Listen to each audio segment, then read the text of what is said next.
I have received many emails from very many of you asking me to comment on recent videos by a YouTuber who is a former intelligence officer in Kenya with the then special branch, a man called James Lando Khwatenge. And of course many of you are just being polite, because the truth is, the question that is being asked is, how come Bwana Khwatenge's videos on the assassination of Mboya seem to contradict information that I've given on this channel on the very same assassination? That is the real question. Others may already have arrived at their own conclusion, which is as follows. Who would you believe? Chris Kumekucha or a former intelligence officer, an insider? Okay? And so that is the big topic I would like to tackle on my show today. Karibu sana. In my opinion, Bwana James Khwatenge is a very valuable resource. He has given out a lot of very valuable information, and brought it to our attention, information that we may never have known about. That is very true. And especially his information, very detailed, on the assassination of former Foreign Affairs Minister Robert Ouko, is spot on. I have cross-checked, I have done my research, because I've never really done much about the Ouko assassination on this channel. But I collect this information, even when I don't use it immediately. It is all of great interest to me, because I'm a student of Kenyan politics. I'm a student of the history, especially the political history of our beloved motherland.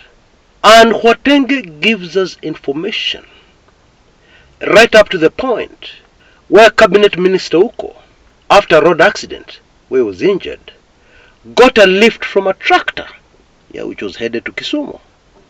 That information has never appeared anywhere else.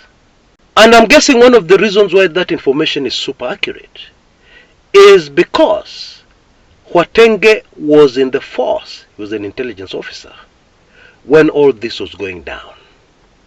But as concerns the assassination of Mboya, let's start by bringing everything into the proper perspective. At the time Mboya was gunned down on the streets of Nairobi, on 5th July 1969, James Khwatenge was 8 years old. Alikuwa na miaka 8 peke yake. Chris Kumekucha was 5 years old.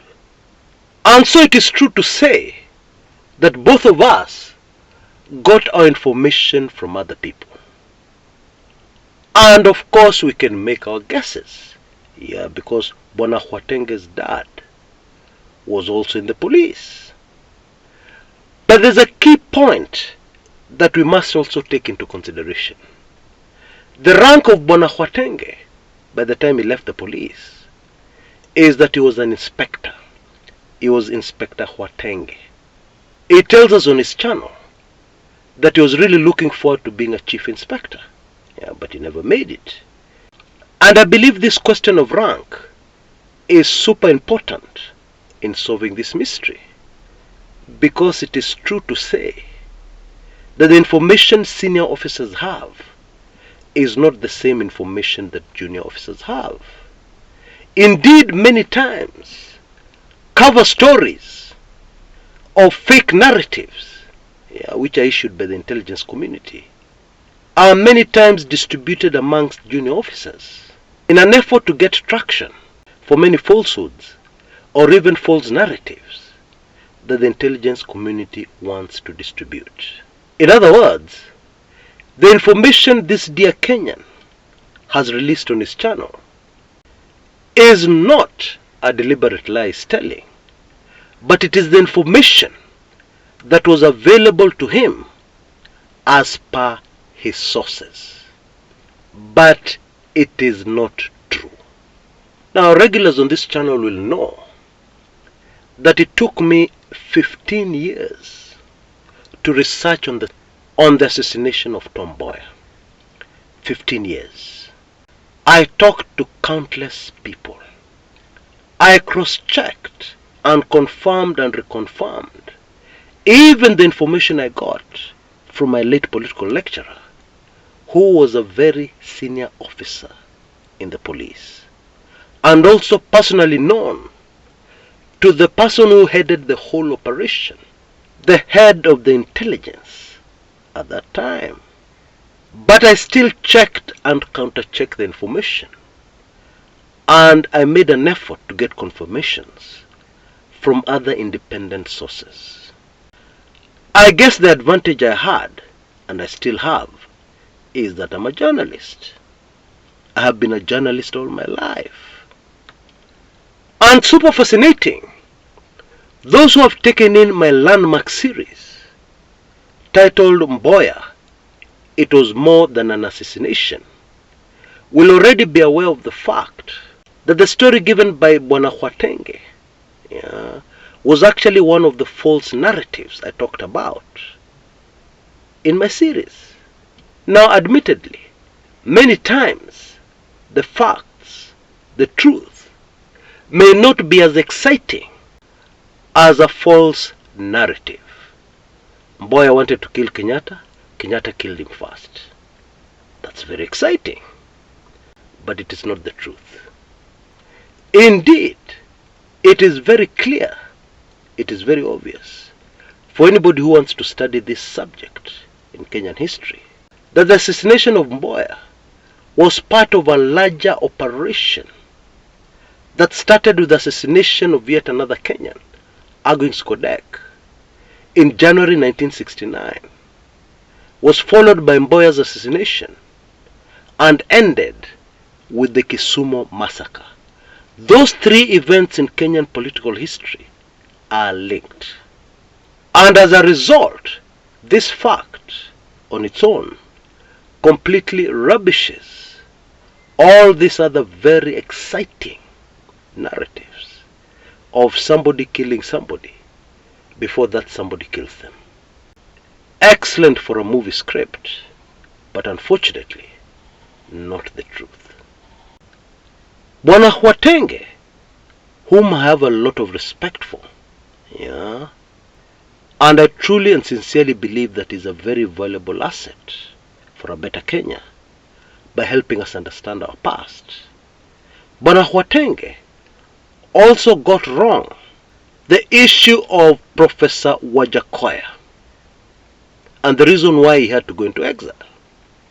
Again, it is a question of what information was available at what rank amongst police officers.